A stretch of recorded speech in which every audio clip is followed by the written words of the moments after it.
गंगापुर नामक गांव में धर्मदास नाम का एक सेठ रहता था। वह केवल नाम से ही धर्मदास था, कर्मों से तो वह महा कंजूस आदमी था। उसकी इस आदत के कारण उसकी पत्नी भी बहुत परेशान रहती थी।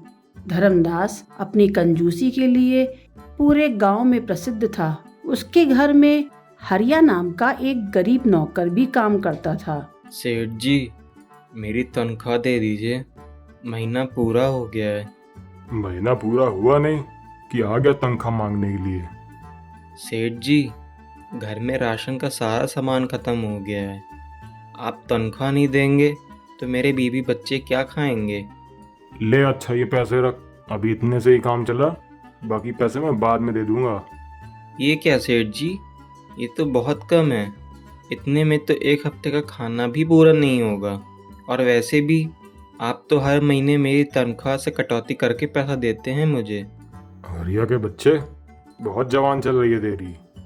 काम करना है तो कर, वरना भाग यहाँ से। इस तरह हरिया मुंह लटकाए हुए उन पैसों से थोड़ा चावल और सब्जी लेकर घर लौटता है। हरिया की पत्नी मंजू उसके कंजूस सेठ का व्यवहार जानती थी। वह हरिया का उदास चेहरा देखकर समझ जाती है। क्या हुआ जी? फिर से उस कंजूस ने आपको पूरे पैसे नहीं दिए? हाँ मंजू, तुम तो सब जानती ही हो। सेठ मुझसे कितना काम करवाता है और मैं सारा काम मन लगा कर करता हूँ, फिर भी वो मेरी तनख्वाह देने में आनाकानी करता है। आप उस सेठ के पास काम करना छोड़ क्यों नहीं देते? कहीं और काम करिए।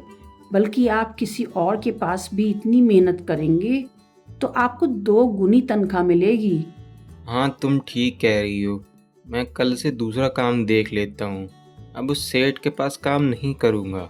अगले दिन हरिया एक दूसरे सेठ के पास काम मांगने जाता है और उसे काम मिल भी जाता है।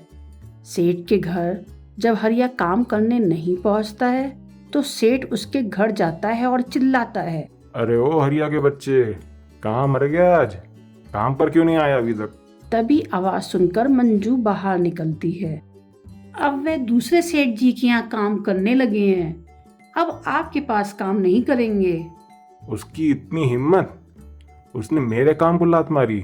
मैं भी देखता हूँ उसे काम पर रखता कौन है। धर्मदास उस सेठ से बात करता है और हरिया को काम से निकलवा देता है। काम छूटने से उदास हरिया अपने घर को वापस लौटते हुए सोचता है, अब मेरे घर का खर्चा कैसे चलेगा? अब तो मैं कहीं और काम भी करूँगा तो सेठ मुझे वहाँ से भी निकलवा देगा। चलते चलते उसका पैर अचानक से किसी चीज से टकराता है और वह गिर जाता है। वह वापस मुड़कर देखता है तो उसे एक पुराना सा घड़ा जमीन के अंदर दबा हुआ दिखता है। अरे, ये घड़ा बीच रास्ते में कैसे दबा पड़ा है? लेकिन वैसे देखने में ठीक ठाक लग रहा है। ऐसा करता हूँ, इसे घर ले चलता हूँ। मंजू इसमें कुछ अनाज वगैरह भर के रख लेगी। इसके बाद हरिया घड़ा घर लेकर पहुंचता है। मंजू, उस सेठ ने तो मुझे काम से ही निकलवा दिया। अब मैं क्या करूँ? मुझे तो कुछ समझ में नहीं आ रहा। हाय रे, कीड़े पड़े उस सेठ को।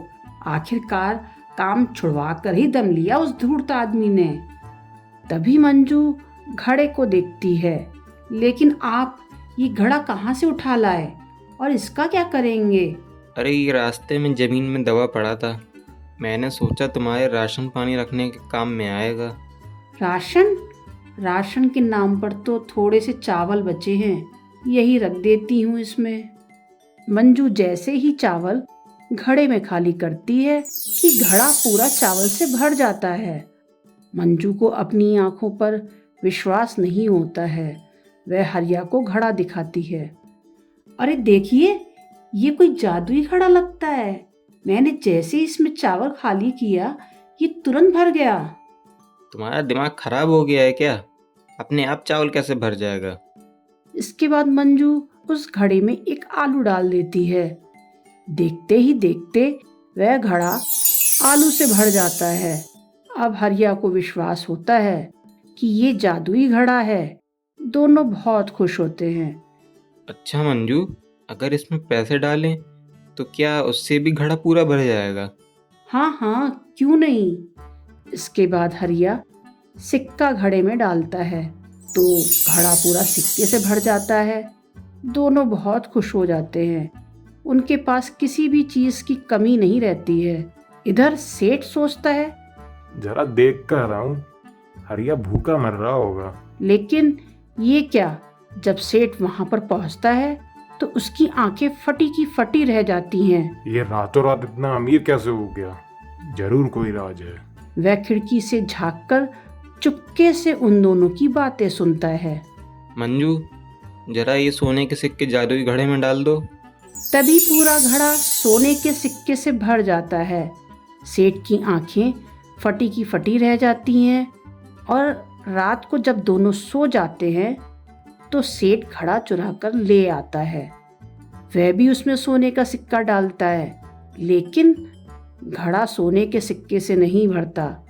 सेठ घड़े में हाथ डालता है तो उसमें जहरीला सांप बैठा होता है जो सेठ को काट लेता है। सांप के डसते ही सेठ मर जाता है। सेठ को उसके बुरे कर्मों का फल मिलता है। हरिया और मंजू खुशी खुशी अपना जीवन व्यतीत करते हैं।